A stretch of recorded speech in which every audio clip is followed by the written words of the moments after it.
timid Australian wildlife at its best.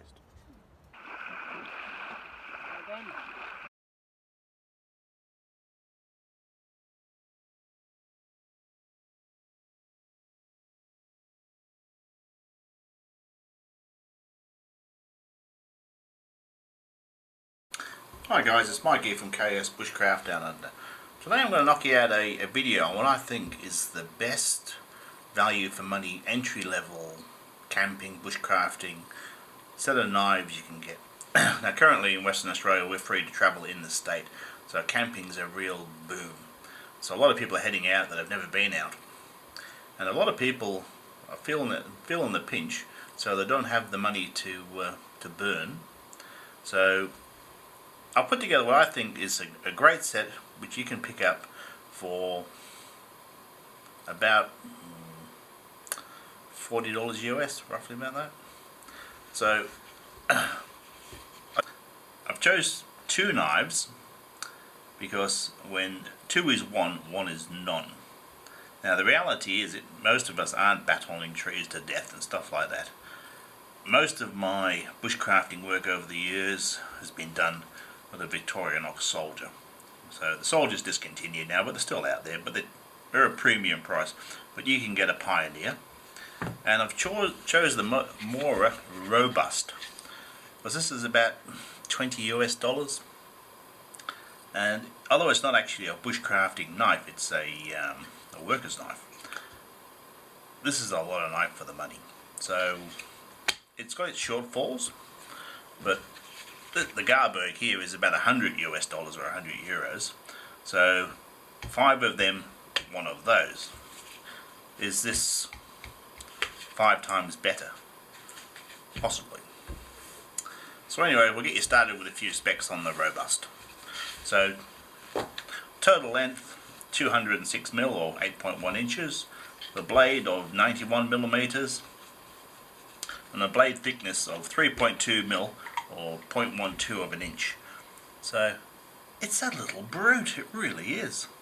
So the total weight with the sheath included is 135 grams or 4.8 ounces, and the knife itself is 101 grams.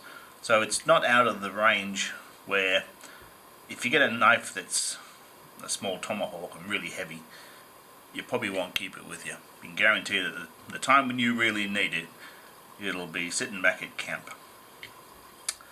So it's a high carbon steel. Now I looked it up, they called it C100 with a hardness of 59 to 60, which is pretty close to 1095. Yeah? So this blade will require a bit of care. It'll have to be oiled up and stuff, but they call it a Scandi grind, so there's no micro bevel basically. So you can lay this flat on a stone and sharpen it relatively easily with a low skill level. You could probably do it with a good river stone and strop it on a belt, and truly carbon steel is the joy for that. So the only side is you've got to keep it up. So the handle is TPE rubber, and for me, suffering from man paws, it's actually quite nice. Now the back of the blade isn't finished at all, which is good and bad, but it allows you to comfortably bring your hand up the blade for fine tasks. Now if this spine was sharpened, like the Garberg is, for striking fire steels, it would hurt your thumb and cut your thumb. So if you wanted to, you could hit it with a chainsaw file. It'd be quite easy to put an edge on it. Personally I think it's better without it. So now, not full tang. Some guys will shiver at that thought, but I've had a lot of knives for a lot of years that aren't full tang, and as long as you're not striking on the actual handle itself, this could do a fair bit of wood prep. Now where I live in Western Australia, the timber is brutally hard, so it's batoning is something we don't need to do. Getting a fire started, sometimes stripping off bark, making a feather stick from small sticks, this thing will certainly do all that and more. There's plenty of YouTube videos of guys pounding on these things, so I'm not going to repeat that. Yeah, it said under 20 bucks. I don't think you can beat that. So the sheath, not much to say about it. It's pretty basic. Now it doesn't have the world's greatest retention, that's for sure. Here I've flicked it and it did come out. So that can easily be solved with a little lanyard to choke it up on it. But there again, for the money, I think it's pretty cool. So to back that up with the Victorinox Alox Pioneer, Soldier, whatever you want to call it. The Pioneer just has a keyring. This is an older model Soldier, which I prefer. So stronger pins than the regular climbers and stuff, so you can see them there.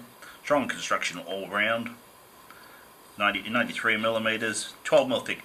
So it's thin enough that it lives in your pocket. I've been carrying this for about 40 years, and it's got that basic tool set. Now it's got a reamer which will strike your fire steels fabulously,